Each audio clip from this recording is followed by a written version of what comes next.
Hey guys, welcome to FanCast.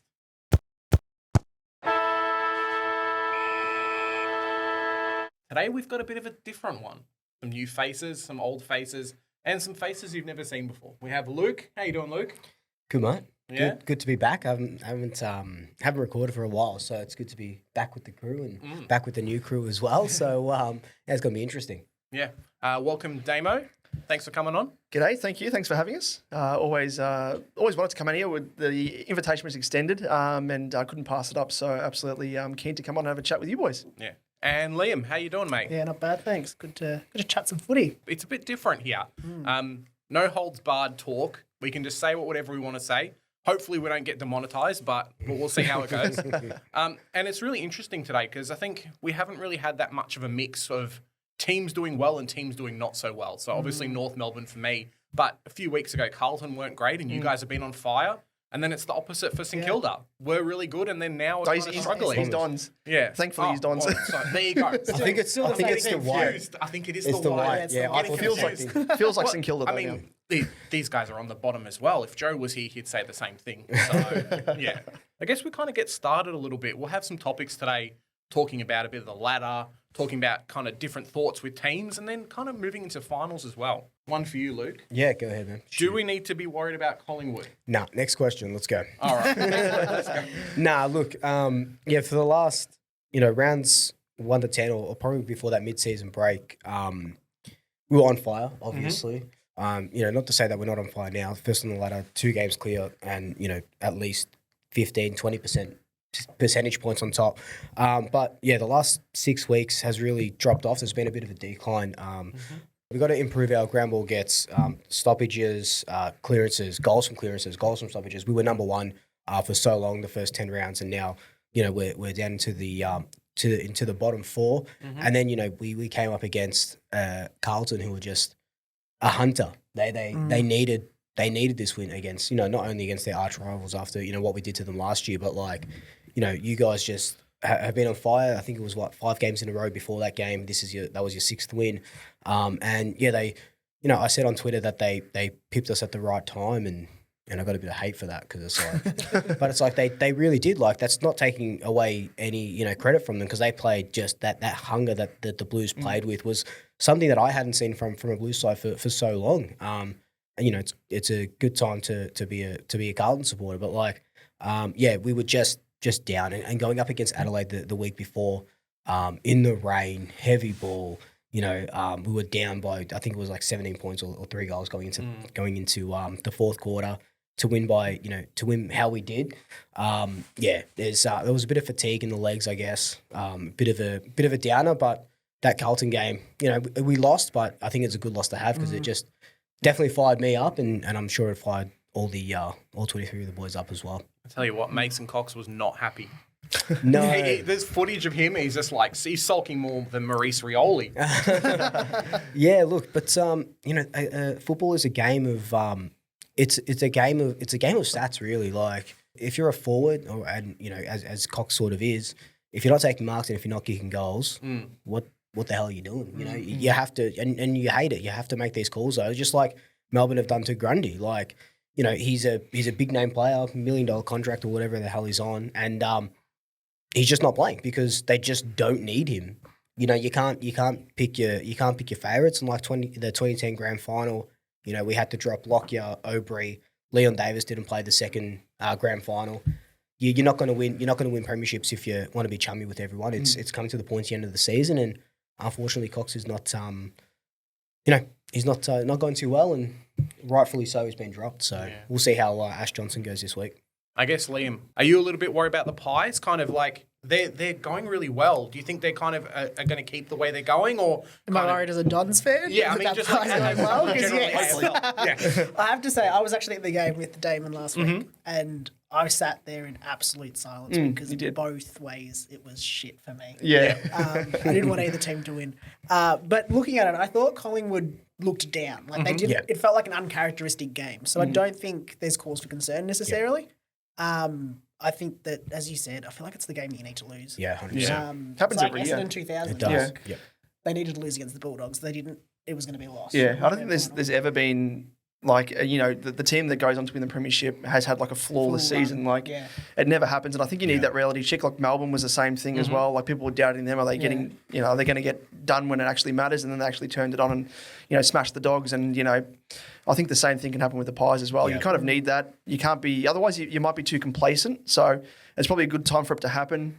Pre-finals, a month out from the finals.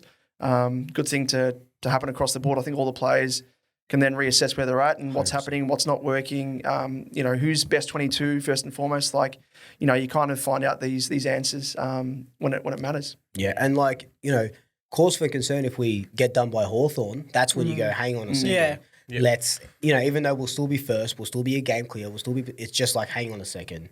When does this Collingwood side under Craig McRae lose 2 in a row like that? So I'm not worried until, Mitchell Lewis kicks 10 goals on Saturday, but that won't happen. So I hope it doesn't happen anyway. But always nervous as a Collingwood supporter going into any sort of game. But should be right. And you got to be pretty happy with the Dacos brothers re-signing, right? Like this just kind of says, hey, we're here to stay. This is what's happening. Yeah. Welcome to the next 10 years of AFL. Yeah, just to have until 2029 and 2030 is absolutely huge. Six-year contract extensions, and it says not only about them just signing it, about the direction the club's heading. I dare say if there's a premiership in the next 3 years with or 2 to 3 years with Craig McRae, he's going to sign a 6-year contract extension as well. So it's definitely an exciting time to be a Collingwood supporter. It's you don't want to say anything to sort of jinx where it's going and where it's heading, but it's looking good. It's looking good. I guess kind of on the opposite end, Damo, you've just beaten Collingwood. The lid is off. Mate, how good does it feel to have I look at the team, right, and you guys still have some players that are injured. You're dominating teams and you're beating the top of the ladder. The comparison between now and 5 weeks ago, it's crazy. Yeah, it is. I mean, you say the lid's off. Yeah. I'd like to say that, but I just think back to the closing moments of the last game last season, and your boys and the Pies came over the top. So anything can happen. Just with regards to the run home for Carlton, we've got the Saints this weekend, who we usually they're not an easy beat for us. They match up well with us, and more often than not they actually beat us, and they've beaten us the past couple of times as well. And then we've got the Giants in the last round, which is the game that it actually might come down to in terms of whether or not we make finals or not. So, lid's not off yet, and I think. In between. Yeah, Melbourne in between as well. So, it's not an easy run home. At Gold Coast is probably actually to their credit, they're performing quite well. Just with how even the season is. But, the season itself has been very Jekyll and Hyde, you could probably say, for it to turn on its head so quickly. Absolutely insane. Like, if you follow me on Twitter, you'll see how vocal I was across those weeks when we were going 6 losses in a row, whatever it was.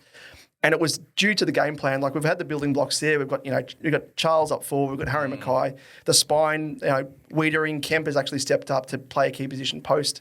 And then obviously Cripps, Walsh, and the like, Chera as well. But, I think it was always the way that the team was being played, being too conservative, too defensive, slow play, build up from defence, kicking long to contest, no 50-50, kicks that they'll kick into or packs they'll kick into. And I was like, can we just please for once go down the corridor, stop hugging the wings? Even, that period of when we were losing games, our goal accuracy was down. It was absolutely putrid. We're kicking more behinds than what were goals. But it was, again, due to the fact our forward entries were hugging the pockets. Percentage chance of conversion there is quite low, hence the reason why we scored quite badly. So again, we've kind of switched it completely on its head, going down the corridor, kicking more direct, leading patterns as well, and then it kind of helps, I think, without Harry Mackay being there, just opens up the forward 50. And I'm actually quite surprised that Charlie did as well as he did against the Pies, because I just thought with Darcy there, and then they might drop back another defender and double team him, but wasn't to be. So, they're firing on all cylinders and going quite well. So happy enough with how it is going, but, not going to count my chickens just yet. I think for me, it's almost been the rise of Jack Martin that's kind of set things off as well, having a nice transition player from the midfield to the forward line. Someone that's always kind of been there, but injuries and whatnot's kind of set him back. He's been kind of the big push for you guys the last couple of weeks. Yeah, he has. Yeah, to his credit, he's always had the talent, but his body always lets him down, especially his calves. It's so many calf injuries. Absolutely insane. I'm surprised he actually didn't get injured and subbed against your mob, because as soon as I saw he was named, I was like, he's probably the one that's going to get subbed. He's actually performing quite well, so hopefully he can continue that. And I guess part of his game as well is he lacks that consistency. Probably feeds from the fact that he gets injured so often. But yeah, he adds definitely a fair bit up there. Got a nice leap on him as well. So you can play tall and small. So yeah, he's definitely a potent person to have up forward. I guess we'll move on a little bit from a team that was bottom of the ladder, or at least bottom 6, and then has gone into finals, to a team that was in the finals and now has moved to the kind of the bottom 6 field. Liam, what's up with the Bombers, mate? What's happened? Interesting. It is interesting. There's two angles to it. Obviously, want to play finals, so it's disappointing.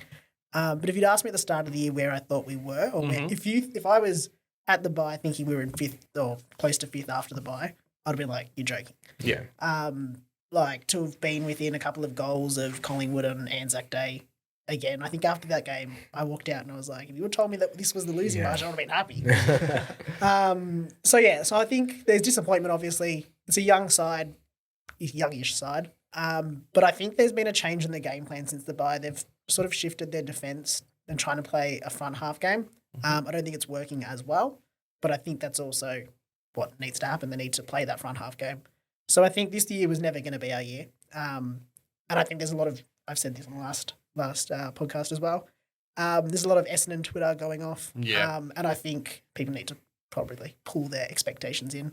If you went, like I even said, if you went back to go through the games at the start of the year that you thought we would win and which ones we'd lose, we've won more than we thought we would have lost. Yeah.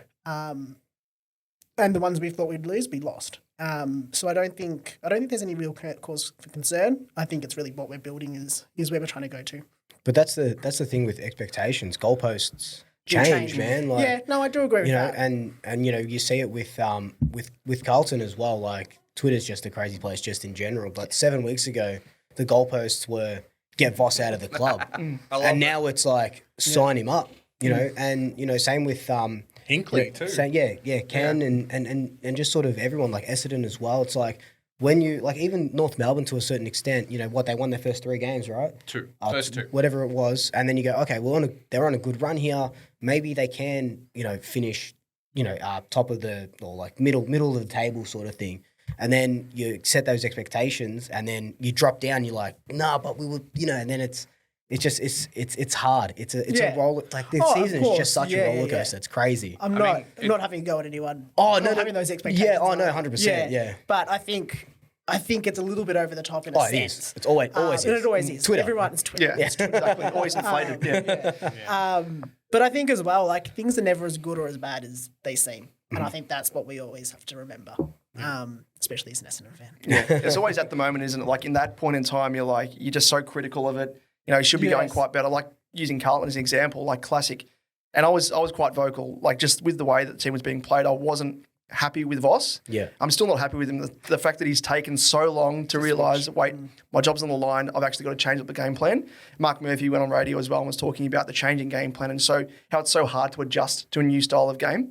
But to their credit, they've done quite well. And to Voss's credit as well, I'll give him that he's actually seen the light and we're performing quite well. But again, at that point in time, you're like, season's over. Fast forward to now and, we're actually inside the 8, which was unfathomable, really. Yeah. It was crazy. Like, it's crazy. Like, from the outside sort of looking into Carlton and they did. They're when we versed them that first time at the start of the year, they were just putrid. Their ball movement and stuff. And then, it comes to the bye and then obviously they change the game plan. But I think it helped that the run home has been so easy. Like, you guys copped West Coast, and you were playing some of the teams lower than that. So it was West Coast, Gold Coast, Yeah, so it was kind of easy to change on the fly that sort of that plan. If you had Melbourne, Collingwood, Brisbane, Geelong, you can't experiment with this sort of game plan. Port, you played with 5 changes? Like, they rested against you. Yeah. So it's easy. It's easier to sort of, what I'm trying to say is, like, it's easier to sort of build up that sort of game plan through those weeks, and now you're reaping the benefits, which is, that's just the way the fixture is, but the way the cookie crumbles. But it's such a benefit to you guys, and it's unfortunately it's amazing to sort of see that turnaround, which is shit house, but what, Yeah. what can you do though? I think we've got a bit of an excuse as a North fan. Like when your coach leaves halfway through a season and then we get another coach come in and then the boys are disheartened. And then now I think as well, a few players have been told, hey, you're not going to be playing next year. There goes some more droppage there as well. It's been pretty tough this year, but everything looks okay on the horizon with no Sack Clarko talks for a while. So I think we'll be pretty good. I am interested though. His quote was it today that he wasn't interested in coming back until he saw Wardlaw. Yeah. Gave him That's confidence concerning. and lit the fire in the belly again. Jesus himself. Yeah. I think kind of when you're disheartened that much and you feel like, hey, everyone in football hates you, you kind of need that little bit of a push. Definitely. And especially like the first couple of weeks after we won the first 2 rounds, we looked terrible as well. So being like, oh, I've got to go rebuild this team. There's nothing there. Sheasel's doing okay, but I can't rely on one player. To have a few other good signs in the team, being like, okay, 2 or 3 or 4 out of 22, I can do something with this instead of just one player. Just the discussion point that we were touching on just before about, looking at a season at a point in time, you almost need to do the opposite as a North fan. Like just look further on, longer term, look at the young guys you've got in, even the guys that have established themselves already, like LDU. Yep. Absolute. I love him. He's a great player to watch.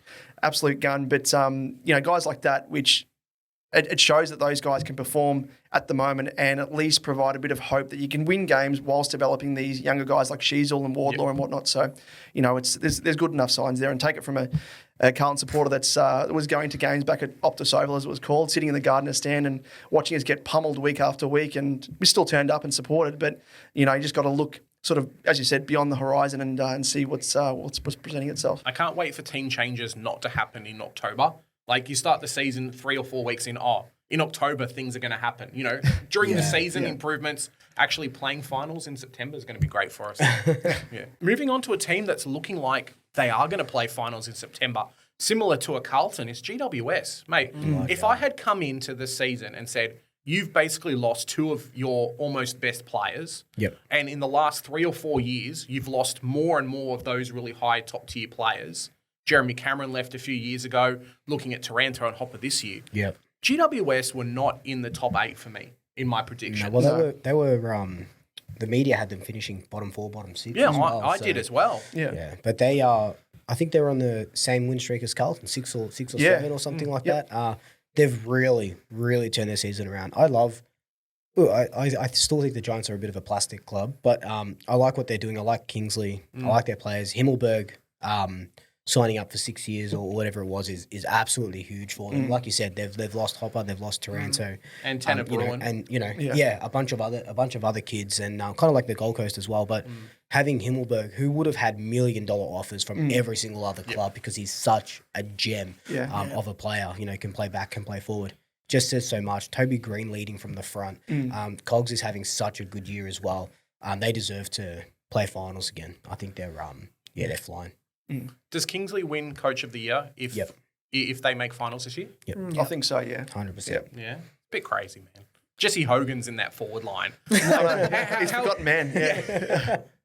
Jake Riccardi up there as well. Yeah. Who was on the... On paper, they don't look that scary. Like, the midfield's okay. They've got a couple of stars across the board, but I think it's really...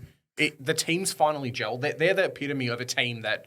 Role players. Everyone does something, and when they work, it's perfect. I mean, the Dogs are trying to do it now, and it's just not working out for them. But GWS have got it made. Well, it's like the Pies as well. Like you've got your stars and aging stars like Pendles is still at the top of his game. Darcy Moore, all that. But guys that have come in, Ash Johnson as well, who's picked up. Was he mid-season? Mid-season. Yeah, guys like him have come in and played a part as well that you wouldn't think would be able to break into a team as strong as the Pies. But again, like the role playing, which Fly, has come in and implemented and realised, okay, you don't need dead set superstars to be successful. So it's just that mindset and the way that the team gels, as you said, BJ. Yeah. Kieran Briggs, man, he's so good for a guy that was like, hey, I think maybe it was VFL or something like that, has just come in. He's dominating. Like $1 million ruckman. Every week. Incredible, This guy would be on 150K. And the guy who's actually forgotten amongst all this is Braden Pruce. Juicy Prusy, who's again had so many injuries, he might actually go to a fourth club now. So it'd be very, very interesting. Yeah, I think Briggs is the epitome. We've seen a little bit with Darcy Cameron, and then last year with you guys not having a ruckman, Briggs is like, mate, you don't need a $1 million ruckman to play. Really just get Briggs from the VFL every year. You'll be right. Well, Carlton beat Port Adelaide with no ruck. Yeah. With who? Who was it? It was Silvani, bit part ruckman, and I think it was Young. I think they were like double teaming. You don't need a ruckman in modern football. No. Besides just to give you a contest. Yeah. I mean, BJ Williams is beating people in the ruck. So, as bad as West Coast are doing, he's at least beating people. Touching on a team that has been on a bit of a downglide, and maybe not so much on the ladder, but definitely just team age and team competitiveness, Geelong. Is this the year where they don't make finals, where the older players start to retire and there's a real rebuild? Because I know they've been holding off. Every year they seem to get 1 or 2 stars in. Last year in the trade period, they probably missed out on the players that would have regenerated the list even further. Is this the year where they just kind of, hey, we've got to go bottom 8 for a few years and then bounce back? Yeah, they were gifted, though, Tanner Bruin and Bose as well, and pick 9, I think it was. But Bose hasn't been playing that much. No, he hasn't, He's still got injury issues, I think, as well. His durability was probably the... Who's that? Pick 9 was probably... Pick 9 was the big thing, I think. Yeah, they got in... I don't think he's played yet. Pick 7. Pick 7 it was. 7, yes. I think, but he hasn't made his debut, but high raps on him. But, they're a strange... I reckon they'll limp to the finals. I don't think they'll do much damage, but, maybe it is. They're such an invincible side, aren't they? Like, they can just never fall down the ladder. They're always thereabouts, but... You'd probably be worried facing them in finals, though. Yeah, I think, they've got so much experience, yeah. But, who's missing out? Hawkins and Blixarves are missing out this week. But Hawkins he can come into a team and just kick 4 goals. He's just that type of player. Like as a Collingwood supporter, we've seen it. We saw it last year as well. They're just that team that you want to just say they're just shot. They just can't do it, and then but you can't find a way because exactly right. There's something at card in your park that they're drinking. They just always find a way, and it's annoying. It really is. They've had enough success, but like you said, if once they get into finals, it's literally a second season. Yeah. That week before, all your injured players rest up for an extra week. They'll come out. Doesn't matter if they finish. They're probably one of the only teams that could win it from outside the top 4 if they make it, because they're just so special. Yeah. They're just so special. And I was basking in their 0-3 start though. I was loving that. I was loving that. But you knew they were going to turn it around. 100%. Yeah. And it's kind of like Carlton as well. Like I kind of. As a Collingwood supporter, you're born to sort of hate the arch rivals or whatever it is. But I think I tend to bask in how bad they were because they've got such a good list. Yeah. So it's going to gel soon, and you're seeing it now, and they're good, and they've got all these top 10 draft picks. They've got a couple of number ones. Like it's going to be good eventually. You just have to bask in how bad they were. But because that it's going to turn around and. They'll probably end up winning a premiership, but you have to kind of puff out your chest and enjoy it while you can because it's going to turn around. Yeah. I think for me as well, GMHBA has been such a powerhouse stadium for them that any time you beat them, like if I was a Freo fan, I don't care about probably losing pick 2 or 3 in the draft this year because we've got Luke Jackson. That win against Geelong at home, that's what I'm talking about to all my friends. Yeah. Yeah. It's huge. That's the fortress. Yeah, it really is. AFL fortresses. I guess kind of Geelong has GMHBA. Is that the same for West Coast now, or are they losing a little bit of that with them performing so badly this year? No, they've still got 100,000 members, but they've only been getting 30 or 40 turning up every week. Yeah, it's kind of like Melbourne when they were doing shit house, kind of like North now. It's just and Carlton and Collingwood when we were down, and it's just I think it just comes in waves. Like you're not going to expect 80,000 people at or however many it holds to watch your team get done by 70 points. You know what I mean? Like I get what you're saying, but it's just like it just happens. They've still got we talked about it on the first FanCast. I think that they've got a waiting list of 50,000 people or whatever it is. Just bonkers numbers. They're going to be all right, even if they get 30,000 people to their games. Yeah. Outside of kind of general AFL, but obviously still in the spectrum, That Port Adelaide fine. Did you guys watch the game last week when Alira ran into Lockie Jones? Mate, 100K and 50 of it is on the salary cap. Is that enough? No. No.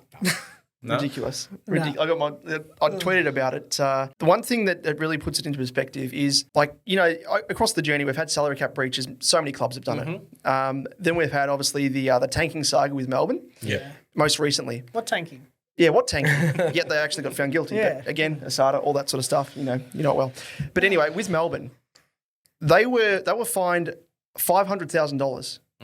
400K more, or 450K more, because of accounting for the 50K for Port that's been, I guess, absorbed by the cap. Then this, which is more concerning, it's about player welfare. Yeah. The fact that they've been so negligent, allowed these players to come back on. Apparently, the AFL are really hard on concussions this year, as we know, with the head high hits, tackles, all that sort of stuff, which we probably know by and large a lot of those hasn't resulted in players being injured, so they shouldn't have been suspended, but they've been precautionary. So they've been hard on that. But here we have two players that are literally being concussed, allowed to go back out in field, and if they got concussed again, who knows what would have happened? Yeah, like double concussion, that sort of stuff. Like, they should be taking that into account. And I think it's up there. Like, they've called it as like bringing the game into disrepute. And I think it is worse than salary cap breaching, all that. And I know, like, they're saying, they shouldn't be docked points, they shouldn't be losing draft picks and all that sort of stuff. But does this stop you from doing it in the future? No. I'd pay $100,000 if it meant that we could win a premiership. Like in the grand final. I'd put Darcy Moore back on if he was exactly. 100,000. If the medico's like, he's fine, go.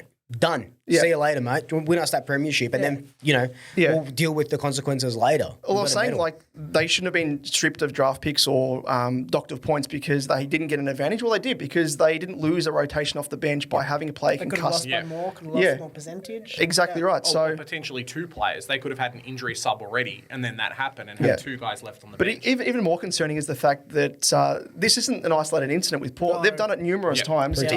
Even Sam Mays in the Sandful as well. I think it was the prelim or one of the finals, and his wife came out and tweeted and said that the next day she was chatting to him and said, he was like, did we win the game? And she's like, you kicked a goal. And he said, did I? That is so concerning. And like, it's just been swept under the carpet. Like, it's not good enough. For the AFL, like, I've always said that there are moments there where I think they are, as a professional organisation, they are the most unprofessional sporting body in the world. Like, ridiculous. So dumb. They should have took a stand, I think. No, 100%. I do wonder whether finding them more brings the AFL more negative, like it acknowledges the fact that something bad has happened. Well, true. It's all about PR, isn't it? Well, that's kind of the thing. Like, this is such a bad thing to happen. Especially, like you said, you got players that are just sling tackling. The guy's still good to go because he didn't hit his head, but they're copping 2 to 3 weeks, right? Yeah. So it's the potential to cause injury. This is the potential to have $100 million lawsuit. Like, they've got players suing them at the moment. Yeah. They've got, I don't know if it's hundreds, but they've got a lot of players, former players, suing them because they've got, and then, all the CTE stuff that you hear, and it's so sad and stuff like that.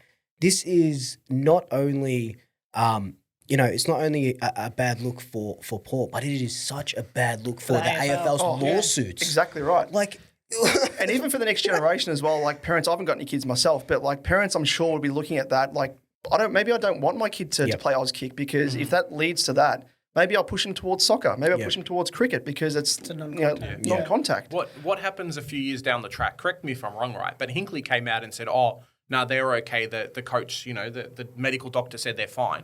What happens if they use that footage a few years down the track? They're gone. If Alira comes in and says, hey, I've got CTE, here's a clear example when I was concussed. Everyone said I'm concussed. My other team members said, why you keep playing?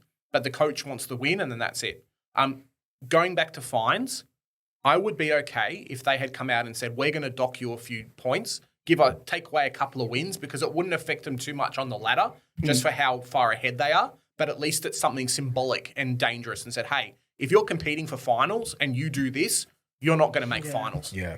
The AFL went, and kind of like to your point, they were just too soft. Like, it should have been, if this was any Victorian club, if this was Collingwood, not saying that the fine would have been different or anything, but the talk around it would have been huge. Back page, front page, every single day until the AFL came out and said, actually, let's, fine them $100,000. Whatever the fine may have been, I think it was not swept under the rug because they were still talking about it, but It didn't get as big. They want to move on quickly.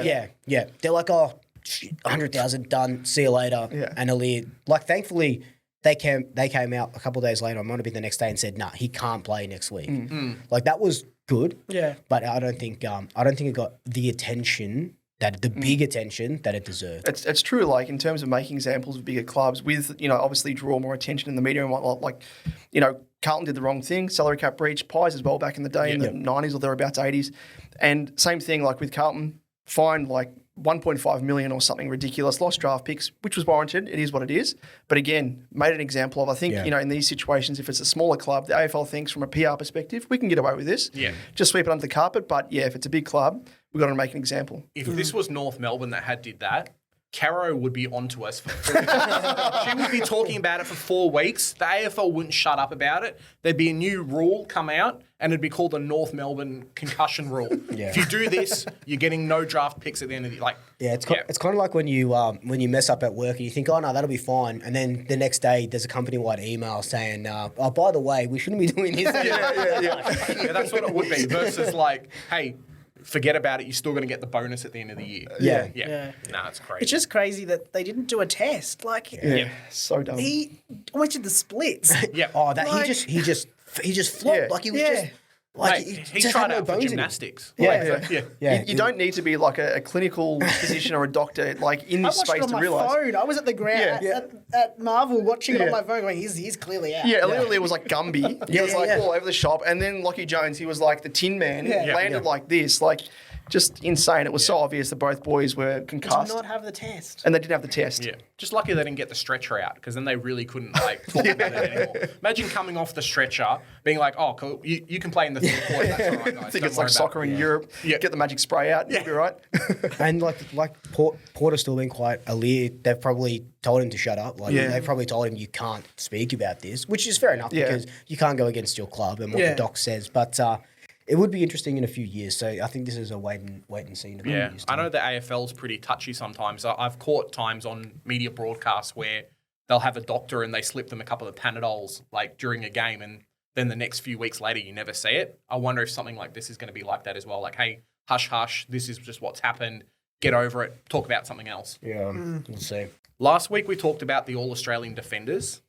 I want 5 midfielders that you guys think are going to be pushing for the top 5 this year, and then they should be All-Australian. Doesn't have to be wingers. I'm not going to do a Kane Corns and say this guy must be a winger, and if he's not, too bad. Have you guys kind of got something worked out? I think obviously Nick Dacos will definitely be in there, whether that's off the half back or sort of in the middle. I think Adam Chera will be in there as well. Maybe pushing the 40. I remember saying that he was one of my favourite players that we talked about in one of the original episodes, and you kind of see that in that first half against Collingwood, he just absolutely tore us a new one. And I think he's been such a great recruit. I think he maybe pushes a little bit for the top 40 at least. Like Bont is definitely one. I spoke about him in the previous podcast. Even maybe Libba as well. Yeah, Libba. Yeah, who we spoke of. Petrarca's another one. But he's probably played. Probably gets forward. Yeah, forward status in the All-Australian team. They'll jump at that. Any opportunity to push another midfield. As long as he gets forward status next year in Supercoach, I'm happy. But Jordan Dawson, another one from the Crows. He's had a stellar year. Does Zach Merritt make it in? Yeah, I think he'd be on the cusp of at least the extended 40 squad. Yeah. Squad. I think for me, one of the guys who was in it last year but isn't going to be this year is Lockie Neal. I think maybe just the addition of Ashcroft coming in, a little bit more, few more players taking some of those points, at least in Supercoach, but also just possessions-wise.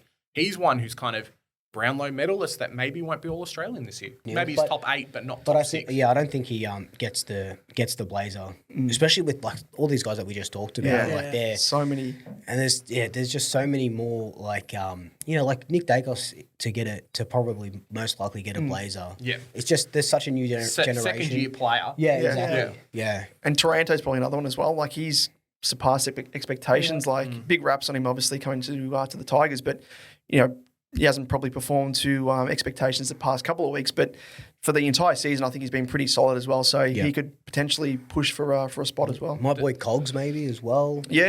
Yeah. Cogs has just had a phenomenal, and you don't hear about him because he's plays for the Giants. Does Goulden make it in, or is it kind of next year? I think if we get wingers, he does. Yeah. and I hope we get wingers because it's better. More legitimate, It feels more legitimate. Yeah. And then Josh Dacos. Yeah. Surely the other 100%. wing. Well, there's the Has to there's be. the other wing. Yeah. He's a lock. He's a lock. boy. Yeah. My boy. And he had a good season. Last year was a really good season on the wing as well. That obviously they just don't pick wingers because you don't have you don't have to. Didn't they put Dustin White in the forward pocket at one stage? Yeah. Or something. It's just like, just tell me you have favourites. Yeah. Without telling me you have favourites. Yeah, back in the day, they put like Matty Pavlich like at fullback and stuff, like just not giving two shits at all, just to squeeze everyone he in. played there for half a quarter. Yeah. Counts as a position, right? Yeah. Crazy. Alrighty. Yeah. Thanks everyone for coming on. Like, share, subscribe, guys. Hope you liked the episode, and we'll catch you in the next one. I guess kind of for the new people, where can we find you guys? You can find us. We've got a Supercoach podcast. We had your co-host on this week. Actually, he was awesome, Joe. So you can find us Supercoach Edge on Twitter, Supercoach_Edge. On YouTube, obviously, we've got the Vodcast podcast, all Spotify, Apple Podcasts, Instagram, TikTok, all that sort of stuff.